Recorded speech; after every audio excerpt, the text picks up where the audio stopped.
ನಮಸ್ಕಾರ. ಧ್ವನಿ ಸಮಾಚಾರಕ್ಕೆ ಸ್ವಾಗತ. ನಾನು ರಶ್ಮಿತಾ. ಮೊದಲಿಗೆ ಮುಖ್ಯಾಂಶಗಳು. ಉಮನ್ ಚಾಂಡಿ ಅವರ ಅಂತ್ಯಕ್ರಿಯೆ ಮೆರವಣಿಗೆ. ತಮ್ಮ ನಾಯಕನ ಒಂದು ನೋಟ ನೋಡಲು ಕಿಕ್ಕಿರಿದು ಸೇರಿದ ಜನಸಾಗರ.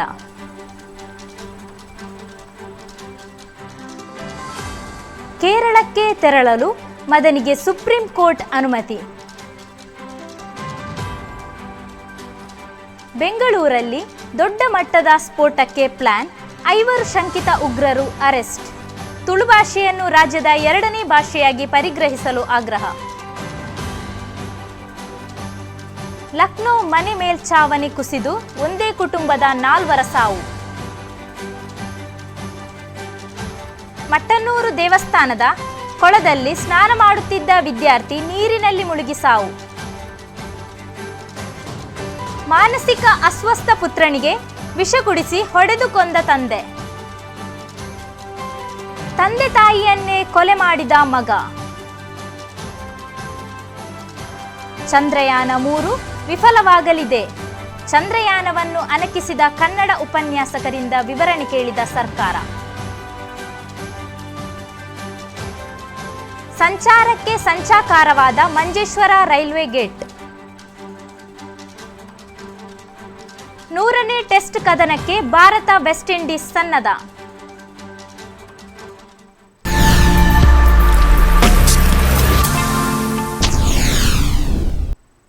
ಕೇರಳದ ಮಾಜಿ ಮುಖ್ಯಮಂತ್ರಿ ಉಮನ್ ಚಾಂಡಿ ಅವರ ಪಾರ್ಥಿವ ಶರೀರವನ್ನು ಹೊತ್ತ ಪಥಸಂಚಲನವು ಪುದುಪಳ್ಳಿ ಹೌಸ್ನಿಂದ ಹೊರಟಾಗ ಮಳೆಯ ನಡುವೆಯೂ 100 ಜನರು ರಸ್ತೆಯ ಇಕ್ಕೆಲಗಳಲ್ಲಿ ಜಮಾಯಿಸಿ ತಮ್ಮ ನಾಯಕನ ಕೊನೆಯ ದರ್ಶನವನ್ನು ಪಡೆದರು. ಮೆರವಣಿಗೆ ಹಿನ್ನೆಲೆಯಲ್ಲಿ ಬುಧವಾರ ಮತ್ತು ಗುರುವಾರದಂದು ಪುದುಪಳ್ಳಿ ಬಳಿಯ ವಿವಿಧ ಪ್ರದೇಶಗಳಲ್ಲಿ ಸಂಚಾರಿ ನಿಯಮಾವಳಿಗಳನ್ನು ವಿಧಿಸಲಾಗಿದೆ. ಪೊಲೀಸರು ವಿಧಿಸಿರುವ ನಿರ್ಬಂಧಗಳ ಭಾಗವಾಗಿ ಕೊಟ್ಟಾಯಂ ಜಿಲ್ಲೆಯ ಶಾಲೆಗಳಿಗೆ ಬುಧವಾರ ಮಧ್ಯಾಹ್ನ ರಜೆ ಘೋಷಿಸಲಾಗಿದೆ.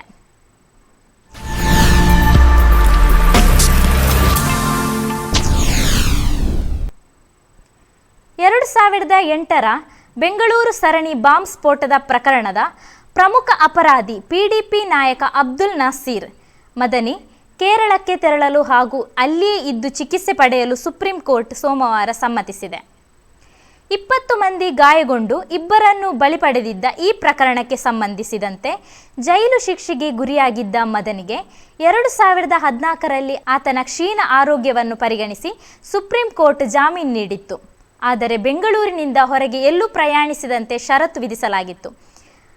ಆದರೀಗ ಆತನ ಆರೋಗ್ಯ ಮತ್ತಷ್ಟು ಕ್ಷೀಣಿಸಿದ್ದು ಚಿಕಿತ್ಸೆಗಾಗಿ ಹುಟ್ಟೂರಿಗೆ ತೆರಳಬೇಕೆಂದು ಮನವಿ ಸಲ್ಲಿಸಲಾಗಿತ್ತು. ನ್ಯಾಯಮೂರ್ತಿ ಎಎಸ್ ಬೋಪಣ್ಣ ಹಾಗೂ ಎಂಎ ಸುಂದರೇಶ್ ಅವರ ನ್ಯಾಯಪೀಠವು ಮನವಿ ಆಲಿಸಿ 2014ರ ಆದೇಶವನ್ನೇ ನವೀಕರಿಸಿ ಮದನಿಗೆ ಕೇರಳಕ್ಕೆ ತೆರಳಲು ಅನುಮತಿಸಿದೆ.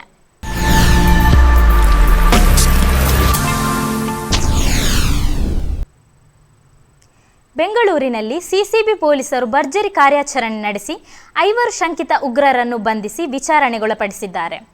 ಸೈಯದ್ ಸುಹೇಲ್, ಉಮರ್, ಜುನೇದ್, ಮುದಾಶಿರ್, ಜಾಹಿದ್ ಬಂಧಿತ ಶಂಕಿತ ಉಗ್ರರು.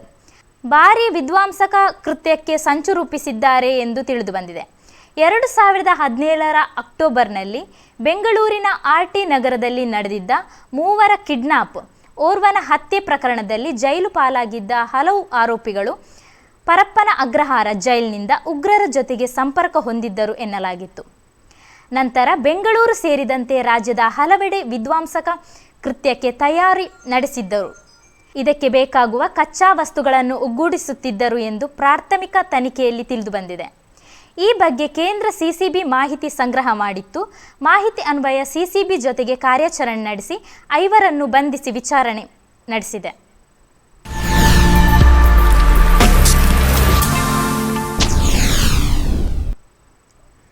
ತುಳು ಭಾಷೆಯನ್ನು ರಾಜ್ಯದ 2ನೇ ಅಧಿಕೃತ ಭಾಷೆಯನ್ನಾಗಿ ಘೋಷಿಸಲು ಕರಾವಳಿ ಭಾಗದ ಶಾಸಕರು ಪಕ್ಷಭೇದ ಮರೆತು ಆಗ್ರಹಿಸಿದರು. ಇದಕ್ಕೆ ವಿಧಾನಸಭಾಧ್ಯಕ್ಷ ಯುಟಿ ಖಾದರ್ ಸಹ ಧ್ವನಿಗೂಡಿಸಿದರು. ಮಂಗಳವಾರ ರಾತ್ರಿ ಗಮನ ಸೆಳೆಯುವ ಸೂಚನೆ ವೇಳೆ ವಿಧಾನಸಭೆಯಲ್ಲಿ ವಿಷಯ ಪ್ರಸ್ತಾಪಿಸಿದ ಕಾಂಗ್ರೆಸ್ನ ಅಶೋಕ್ ಕುಮಾರ್ ರೈ, ರಾಜ್ಯದಲ್ಲಿ 1 ಕೋಟಿಗಿಂತ ಅಧಿಕ ಮಂದಿ ತುಳು ಭಾಷೆ ಮಾತನಾಡುವವರಿದ್ದಾರೆ. ಕೇರಳದಲ್ಲಿ ಕೂಡ ತುಳು ಭಾಷಾ ಅಕಾಡೆಮಿ ಇದೆ. ಕರ್ನಾಟಕದಲ್ಲಿ ತುಳು ಭಾಷೆಯನ್ನು 2ನೇ ಅಧಿಕೃತ ಭಾಷೆಯನ್ನಾಗಿಸಿ ಘೋಷಿಸಬೇಕೆಂದು ಆಗ್ರಹಿಸಿದರು. ಈಗ ಇದಕ್ಕೆ ಮಾನ್ಯ ಸಚಿವರು ಉತ್ತರ ಕೂಡ ನೀಡಿದ್ದಾರೆ. 12/1/2023 ಡಾಕ್ಟರ್ ಮೋಹನ್ ಆಳ್ವ ಅವರ ಅಧ್ಯಕ್ಷತೆಯಲ್ಲಿ ರಚಿಸಲಾಗಿರುವ ಸಮಿತಿಯ ಶಿಫಾರಸು ವರದಿಯನ್ನು ದಿನಾಂಕ 14/2/23 ಸಲ್ಲಿಸಿರುತ್ತಾರೆ. ನನ್ನ ಮನವಿ ಏನಂತ ಹೇಳಿದೆ ಸಭಾಧ್ಯಕ್ಷರೇ, ಈ ತುಳು ಭಾಷೆಯನ್ನು ಕರ್ನಾಟಕ ರಾಜ್ಯದ 2ನೇ ಅಧಿಕೃತ ಭಾಷೆಯನ್ನಾಗಿ ಘೋಷಣೆ ಮಾಡಬೇಕು. ಇದಕ್ಕೆ ಯಾವುದೇ ರೀತಿಯ ಹಣಕಾಸಿನ ವೆಚ್ಚ ಇಲ್ಲ. ಮಂತ್ರಿ ಹೇಳ್ತಾರೆ. ಸಭಾಧ್ಯಕ್ಷ ಒಂದು ನಿಮಿಷ ಕೊಡಿ ಸಭಾಧ್ಯಕ್ಷ, ನನ್ನ ಪ್ರಶ್ನೆಯನ್ನು ನನ್ನ ವಿಚಾರವನ್ನು ಗಮನಕ್ಕೆ ತರ್ತೀನಿ ಅಧ್ಯಕ್ಷ. ನೀವು ಕೂಡ ಎಲ್ಲ ವಿಚಾರ ಅಂತ ಹೇಳಿದ್ರೆ ಮಂತ್ರಿ ಉತ್ತರ ಕೊಡ್ಲಿ, ಮತ್ತೆ ಸಬ್ ಕ್ವಶನ್ ನೀವು ಕೇಳಿ ಏನಿದ್ರೆ ಸಭೆತ ಗುರಿಕರ್ರೆ ನಮ್ಮ ಪೂರ ಕುಡ್ಲಾದ ಹಂಚಿರ್ದು ಬರ್ಪಣಾಗ್ಲಿ ಯಾನ್ ಲವೆ ಪಂಪನಿ ಇದು ಕೇಂದ್ರ ವಿಷಯ ಪೂರ ಕೇಂದ್ರ ಮಂತ್ರಿ ಉತ್ತರ ಕೊಡ್ತೇವೆ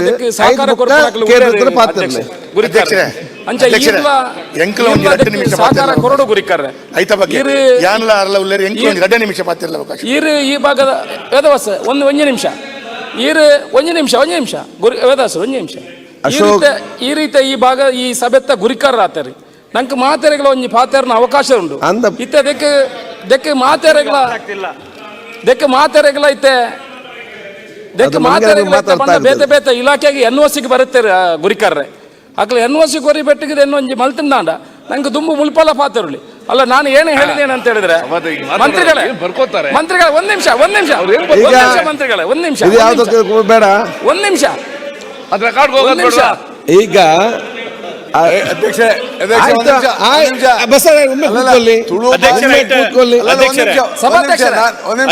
ತುಳು ಭಾಷೆ ಮಾತಾಡೋದಕ್ಕೆ ನಂದೇನು ವಿರೋಧ ಇಲ್ಲ. It is not in the constitution schedule. ಆಯ್ತು, ಅವ್ರು ಬರ್ಕೊಳಕ್ ಆಗಲ್ಲ ಮತ್ತು ಇದು ಅಧಿಕೃತ ಭಾಷೆ ಅಲ್ಲ. ಆಯ್ತು ಸಭಾಧ್ಯಕ್ಷರೇ ಆಯ್ತು ಹೇಳಿದ್ರೆ ನಮಗೆ ಕೂತ್ಕೊಳ್ಳಿ. ಆಯ್ತು ಹೇಳಿದ್ರಲ್ಲ ಈಗ ಅಶೋಕ್ ಪಂಪೇರಿತ್ತೆ ಪಂಪೆಲ್ಲ ಈ ತರ ಕನ್ನಡ ಪಾತಿರ್ಲಿ ಒಂದೇ ನಿಮಿಷ ಅಕ್ಲೆಗೆ ಮೂಲ ಬರ ಹೇಳಿ ಕನ್ನಡದಲ್ಲಿ ಹೇಳಿ. ಸಭಾಧ್ಯಕ್ಷರೇ ಒಂದು ನಿಮಿಷ ನಾನು ಕನ್ನಡದಲ್ಲಿ ಮಾತಾಡಿ. ಒಂದೇ ನಿಮಿಷ ಮುಗಿಸ್ತೇನೆ. ಈ ಭಾಷೆಯನ್ನು ಕನ್ನಡ ತುಳು ಭಾಷೆಯನ್ನು 2ನೇ ಅಧಿಕೃತ ಭಾಷೆಯಾಗಿ ಸೇರ್ಪಡೆ ಮಾಡಿಕೊಂಡ್ರೆ ನಾವು ಮುಂದಿನ ದಿವಸದಲ್ಲಿ ಇವರು ಮಾತಾಡಬೇಡ ಅಂತೇಳಿ ನಮಗೆ ಮಾತಾಡುವ ಅವಕಾಶ ಸಿಗ್ತದೆ. ಆದ್ದರಿಂದ ಮಂತ್ರಿಗಳು ಇದಕ್ಕೆ ಒಪ್ಪಿಗೆಯನ್ನು ಹೇಳಿದ್ದಾರೆ. ಎನ್ಒಸಿಯನ್ನು ತಗೊಳ್ಳುವ ಮುಖಾಂತರ ತುಳುವಿಗೆ ಆದ್ಯತೆ ಕೊಡ್ತೀನಿ, 2ನೇ ಅಧಿಕೃತ ಭಾಷೆಯನ್ನಾಗಿ ಘೋಷಣೆ ಮಾಡ್ತೇನೆ ಅನ್ನೋ ವಿಚಾರವನ್ನು ಹೇಳಿದ್ದಾರೆ. ಈ ಮೂಲಕ ಇದಕ್ಕೆ ಯಾರು ಆಯ್ತು ಅವ್ರು ಉತ್ತರ ಕೊಡ್ತಾರೆ, ವಿರೋಧ ಮಾತಾಡೋರು ಇಲ್ಲ. ಅಂದ್ರೆ ನಮ್ಮ ಮಂಗಳೂರಿನವರು ಎಲ್ಲ ಇಷ್ಟಪಡ್ತಾರೆ ಉತ್ತರ ಕೊಡ್ತಾರಲ್ಲ ಮಂತ್ರಿಗಳು.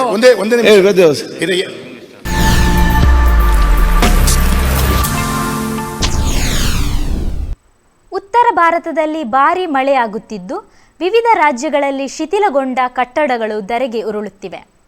ಇದೀಗ ಉತ್ತರ ಪ್ರದೇಶದ ಬುಲಂದ್ ಶಹರ್ ಜಿಲ್ಲೆಯ ನರಸೇನಾ ಪೊಲೀಸ್ ಠಾಣಾ ವ್ಯಾಪ್ತಿಯ ಮಾವಾಯಿ ಗ್ರಾಮದಲ್ಲಿ ಮನೆ ಮೇಲ್ಛಾವಣಿ ಕುಸಿದು ಒಂದೇ ಕುಟುಂಬದ 4 ಸಾವನ್ನಪ್ಪಿದ್ದಾರೆ. ನಿರಂತರ ಮಳೆಯಿಂದ ಶಿಥಿಲಗೊಂಡಿದ್ದ ಮನೆ ಮೇಲ್ಛಾವಣಿ ಕುಸಿದು ದುರಂತ ಸಂಭವಿಸಿದೆ. ವಿಷಯ ತಿಳಿದು ಸ್ಥಳಕ್ಕೆ ಧಾವಿಸಿದ ನರಸೇನಾ ಪೊಲೀಸರು ಅವಶೇಷಗಳಡಿ ಸಿಲುಕಿದ್ದ ಶವಗಳನ್ನು ಹೊರತೆಗೆದಿದ್ದಾರೆ.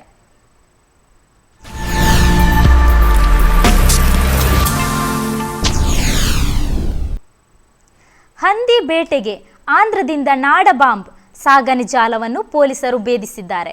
ಚಿತ್ರದುರ್ಗ ಜಿಲ್ಲೆಯ ದೇವಸಮುದ್ರ ಗ್ರಾಮದ ಸುಮನ್ ಎಂಬವರ ಮೇಲೆ ಪೊಲೀಸರು ದಾಳಿ ಮಾಡಿದ್ದು 81 ನಾಡ ಬಾಂಬ್ ವಶಪಡಿಸಿಕೊಂಡಿದ್ದಾರೆ. ಈ ವೇಳೆ ಕಾಡು ಪ್ರಾಣಿ ಬೇಟೆಗೆ ಸಂಗ್ರಹಿಸಲ್ಪಟ್ಟಿದ್ದ ನಾಡ ಬಾಂಬ್ ಪತ್ತೆಯಾಗಿದೆ. ನಾಡ ಬಾಂಬ್ ಸಂಗ್ರಹಿಸಿಟ್ಟಿದ್ದ ಆರೋಪಿ ಸುಮನ್ ಆಂಧ್ರ ಮೂಲದ ಗಂಗಣ್ಣ ಎನ್ನುವವರನ್ನು ಪೊಲೀಸರು ಬಂಧಿಸಿದ್ದಾರೆ. ಸಿಕ್ಕಿರುವ ನಾಡ ಬಾಂಬ್ಗಳನ್ನು ಬಾಂಬ್ ಸ್ಕ್ವಾಡ್ ದಳವು ಚಿತ್ರದುರ್ಗ ತಾಲೂಕಿನ ಸಿಬಾರ ಗ್ರಾಮದ ಬಳಿ ನಿಷ್ಕ್ರಿಯಗೊಳಿಸಿದೆ. ಮೊಳಕಾಲ್ಮೂರು ಸಿಐ ಸತೀಶ್ ನೇತೃತ್ವದಲ್ಲಿ ಈ ಕಾರ್ಯಾಚರಣೆ ನಡೆದಿದ್ದು, ಈ ಸಂಬಂಧ ರಾಂಪುರ ಪೊಲೀಸ್ ಠಾಣೆಯಲ್ಲಿ ಪ್ರಕರಣ ದಾಖಲಾಗಿದೆ.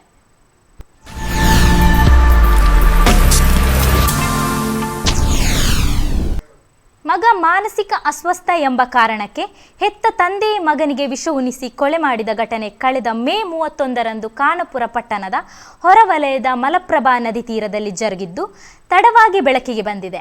ಮಾನಸಿಕವಾಗಿ ಅಸ್ವಸ್ಥನಾಗಿದ್ದ ತನ್ನ ಹಿರಿಯ ಮಗ ಬದುಕಿರುವವರೆಗೆ ಕಿರಿಯ ಮಗನ ಮದುವೆಗೆ ಅಡಚಣೆಯಾಗುತ್ತದೆ ಎಂದು ಭಾವಿಸಿದ್ದ ಮೃತ ಯುವಕನ ತಂದೆ ಈ ನಿರ್ಧಾರ. ಪೊಲೀಸರ ತನಿಖೆಗೆ ದೃಢಪಟ್ಟಿದೆ. ಬಂಧಿತ ತಂದೆಯನ್ನು ಪೊಲೀಸರು ನ್ಯಾಯಾಂಗ ವಶಕ್ಕೆ ಒಪ್ಪಿಸಿದ್ದಾರೆ.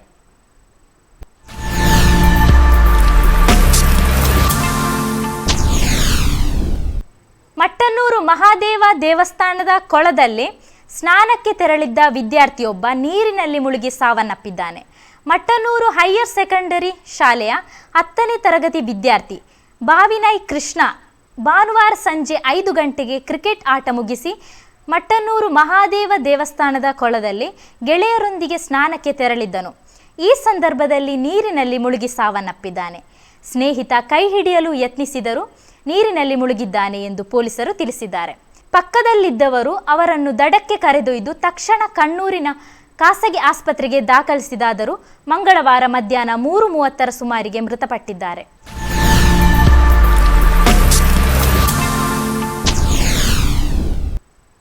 ಮಗನೊಬ್ಬ ಕುಡಿದ ಅಮಲ್ನಲ್ಲಿ ತಂದೆ ಹಾಗೂ ತಾಯಿಯನ್ನು ಕೊಲೆ ಮಾಡಿರುವ ಆಘಾತಕಾರಿ ಘಟನೆ ಬೆಂಗಳೂರಿನಲ್ಲಿ ನಡೆದಿದೆ. ಮಂಗಳೂರು ಮೂಲದ ಭಾಸ್ಕರ್ ಶಾಂತಾ ಕೊಲೆಯಾದ ದಂಪತಿ. 20 ವರ್ಷಗಳಿಂದ ಭಾಸ್ಕರ್ ಶಾಂತಾ ದಂಪತಿ ಬೆಂಗಳೂರಿನಲ್ಲಿ ನೆಲೆಸಿದ್ದರು. ಶಾಂತಾ ಅವರು ಕೇಂದ್ರದ ನೌಕರಿಯಿಂದ ನಿವೃತ್ತ ಹೊಂದಿದ್ದರು. ಭಾಸ್ಕರ್ ಖಾಸಗಿ ಕ್ಯಾಂಟೀನ್ ಒಂದರಲ್ಲಿ ಕ್ಯಾಶಿಯರ್ ಆಗಿದ್ದರು.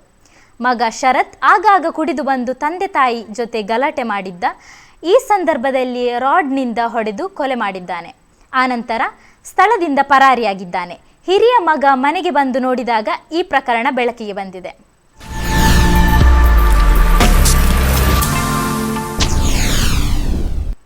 ಮಹಿಳೆಯೋರ್ವಳು ನೇಣು ಬಿಗಿದು ಆತ್ಮಹತ್ಯೆ ಮಾಡಿಕೊಂಡ ಘಟನೆ ಬದಿಯಡ್ಕ ಠಾಣಾ ವ್ಯಾಪ್ತಿಯ ಬೇಳದಲ್ಲಿ ನಡೆದಿದೆ.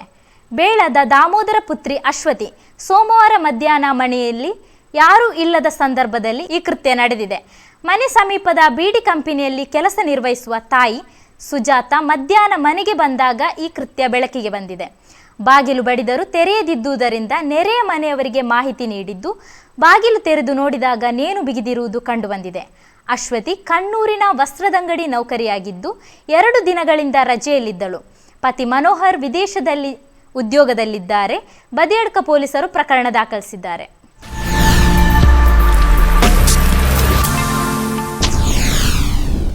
ಕರ್ನಾಟಕ ಪದವಿ ಪೂರ್ವ ಶಿಕ್ಷಣ ಇಲಾಖೆಯು ಚಂದ್ರಯಾನ 3 ಮಿಷನ್ ಅನ್ನು ಅಪಹಾಸ್ಯ ಮಾಡುವ ಸಾಮಾಜಿಕ ಮಾಧ್ಯಮ ಪೋಸ್ಟಿಗೆ ಸಂಬಂಧಿಸಿದಂತೆ ಮಲ್ಲೇಶ್ವರಂನ ಪ್ರಿ ಯೂನಿವರ್ಸಿಟಿ ಕಾಲೇಜಿನ ಕನ್ನಡ ಉಪನ್ಯಾಸಕರಿಂದ ಸ್ಪಷ್ಟೀಕರಣವನ್ನು ಕೋರಿದೆ. ಇಂಡಿಯನ್ ಎಕ್ಸ್‌ಪ್ರೆಸ್ ವರದಿ ಮಾಡಿದಂತೆ ದಲಿತ ಹೋರಾಟಗಾರ ಮತ್ತು ಉಪನ್ಯಾಸಕ ಹುಲಿಕುಂಟೆ ಮೂರ್ತಿ ಅವರು ಚಂದ್ರಯಾನ 3 ಮಿಷನ್ ಯಶಸ್ವಿಯಾಗುವುದಿಲ್ಲ ಎಂದು ತಮ್ಮ ನಂಬಿಕೆಯನ್ನು ವ್ಯಕ್ತಪಡಿಸಿ ಕನ್ನಡದಲ್ಲಿ ಟ್ವೀಟ್ ಮಾಡಿದ್ದಾರೆ ಎಂದು ವರದಿಯಾಗಿದೆ. ಚಂದ್ರನ ಮಿಷನ್ ಮತ್ತೊಮ್ಮೆ ವಿಫಲವಾಗಲಿದೆ ಎಂದು ಸೂಚಿಸಲು ಅವರು ತಿರುಪತಿ ನಾಮ ಎಂಬ ಪದವನ್ನು ಬಳಸಿದ್ದಾರೆ ಎಂದು ಆರೋಪಿಸಲಾಗಿದೆ.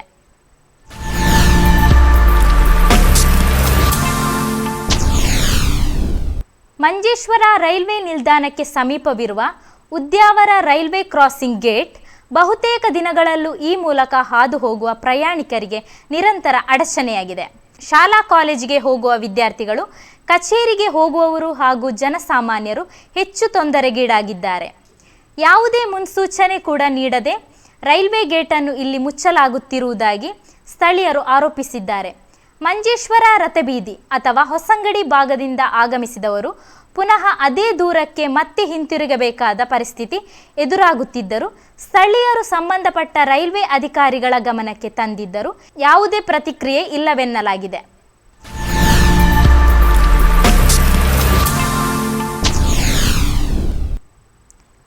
ಮಂಜೇಶ್ವರ ರಾಜಕೀಯ ದ್ವೇಷದ ನಡುವೆ 6ನೇ ವಾರ್ಡ್ನಲ್ಲಿರುವ ಅಂಗನವಾಡಿ.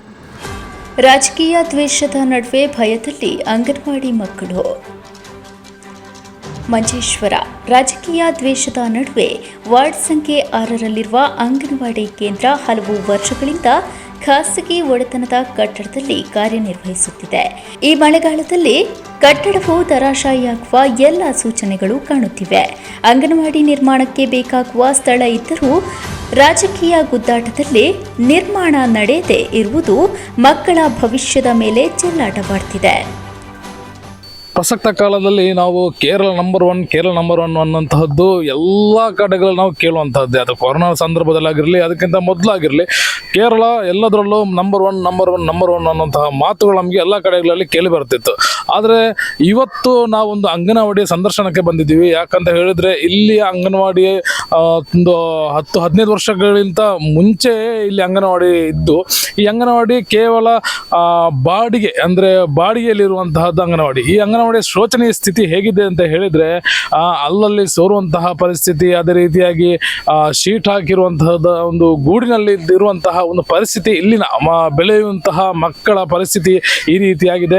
ಇದಕ್ಕೆ ಯಾರು ಹೊಣೆ? ಯಾರಲ್ಲಿ ಕೇಳಿದ್ರೆ ಈ ಒಂದು ಅಂಗನವಾಡಿ ಒಂದು ಗುಣಮಟ್ಟ ಹೆಚ್ಚಿಸಬಹುದು, ಅಥವಾ ಸ್ವಂತವಾಗಿ ಸರ್ಕಾರ ಈ ಒಂದು ಅಂಗನವಾಡಿಗೆ ಯಾಕೆ ಸ್ಥಳ ಇದ್ರೂ ಕೂಡ ಅಂಗನವಾಡಿ ಕಟ್ಟಡವನ್ನು ಮಂಜೂರು ಮಾಡ್ತಿಲ್ಲ ಅನ್ನುವಂತಹದ್ದು ತುಂಬಾ ಖೇದಕರ ವಿಷಯವಾಗಿದೆ. ಈ ಒಂದು ಅಂಗನವಾಡಿ ಅಂತ ಹೇಳಿದ್ರೆ ನಮಗೆ ತಕ್ಷಣವಾಗಿ ನೆನಪರುವುದು ಏನಂತ ಹೇಳಿದ್ರೆ ಅಲ್ಲಿ ಇರುವಂತಹ ಪುಟಾಣಿ ಮಕ್ಕಳು, ಅಂದ್ರೆ 3 ವರ್ಷಕ್ಕಿಂತ 5 ವರ್ಷದ ಒಳಪಟ್ಟಂತಹ ಮಕ್ಕಳು ಇಲ್ಲಿ ಬಂದು ತಾವು 10 ಗಂಟೆಯಿಂದ ಮಕ್ಕಳು ಒಂದು 3:30 ಗಂಟೆ ತನಕ ಇಲ್ಲಿ ಸುರಕ್ಷಿತರಾಗಿ ಇರ್ತಾರೋ ಇಲ್ಲುವಂತಹದ್ದೇ ನಮಗೆ ತುಂಬಾನೇ ಬೇಸರ ಕಾಣ್ತಿದೆ. ಇಲ್ಲಿನ ಶೋಚನೀಯ ಅವಸ್ಥೆ ಏನಿದೆ, ಇಲ್ಲಿ ಮಕ್ಕಳ ಹೆತ್ತವರು ಹೇಗೆ ಯಾವ ಧೈರ್ಯದಲ್ಲಿ ಈ ಒಂದು ಅಂಗನವಾಡಿಗೆ ಮಕ್ಕಳನ್ನು ಕಲಿಸ್ತಾರೆ ಅನ್ನುವಂಥದ್ದೇ ನಮಗೆ ಚಿಂತಿಸಲು ಕೂಡ ಅಸಾಧ್ಯವಾಗ್ತಿದೆ. ಅಂತಹ ಒಂದು ಶೋಚನೀಯ ಸ್ಥಿತಿಯಲ್ಲಿ ಈ ಒಂದು ಅಂಗನವಾಡಿ ಇದೆ. ಈ ಅಂಗನವಾಡಿ ಕೂಡ ಒಂದು ರೆಂಟೆಡ್ ಕಟ್ಟಡದಲ್ಲಿರುವಂತಹದ್ದು. ಅನೇಕ ವರ್ಷಗಳಿಂದ ಕೂಡ ಇದೊಂದು ರೆಂಟೆಡ್ ಕಟ್ಟಡದಲ್ಲಿ ಇತ್ತು.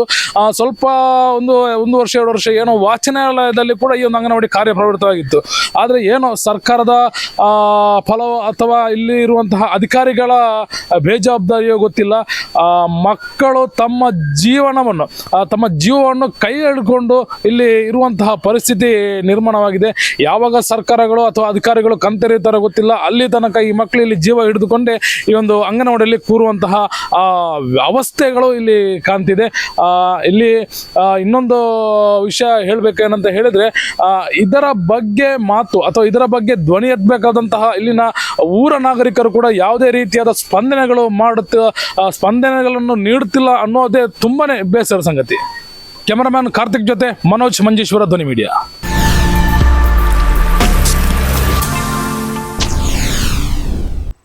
ಭಾರತ ಹಾಗೂ ವೆಸ್ಟ್ ಇಂಡೀಸ್ ಹಲವು ದಶಕಗಳಿಂದ ಅನೇಕ ರೋಚಕ ಹಣಾಹಣಿಗಳಲ್ಲಿ ಭಾಗಿಯಾಗಿದ್ದು, ಇದೀಗ 100ನೇ ಟೆಸ್ಟ್ ಮುಖಾಮುಖಿಯ ಐತಿಹಾಸಿಕ ಕ್ಷಣವನ್ನು ಎದುರು ನೋಡುತ್ತಿವೆ. ಗುರುವಾರದಿಂದ ಇಲ್ಲಿ ಆರಂಭಗೊಳ್ಳುತ್ತಿರುವ 2ನೇ ಟೆಸ್ಟ್ ಭಾರತ ಹಾಗೂ ವಿಂಡೀಸ್ ನಡುವಿನ 100ನೇ ಟೆಸ್ಟ್ ಪಂದ್ಯವಾಗಲಿದೆ. ಭಾರತ ತಂಡವು ಇಂಗ್ಲೆಂಡ್ ವಿರುದ್ಧ 131, ಆಸ್ಟ್ರೇಲಿಯಾ ವಿರುದ್ಧ 107 ಟೆಸ್ಟ್ಗಳನ್ನಾಡಿದ್ದು, 3ನೇ ರಾಷ್ಟ್ರದ ವಿರುದ್ಧ 100 ಟೆಸ್ಟ್ಗಳನ್ನು ಪೂರೈಸಲಿದೆ.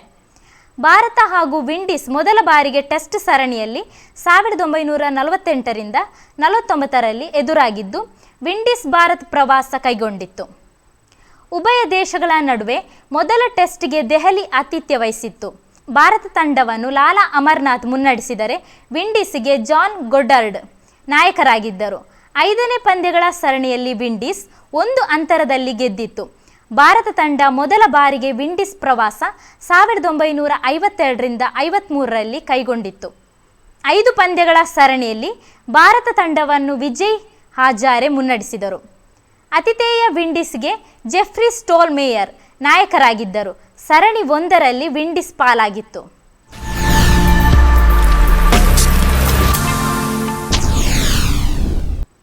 ನಿರಂತರ ಸುದ್ದಿಗಾಗಿ ವೀಕ್ಷಿಸಿ ನಿಮ್ಮ ಧ್ವನಿ ಮೀಡಿಯಾ.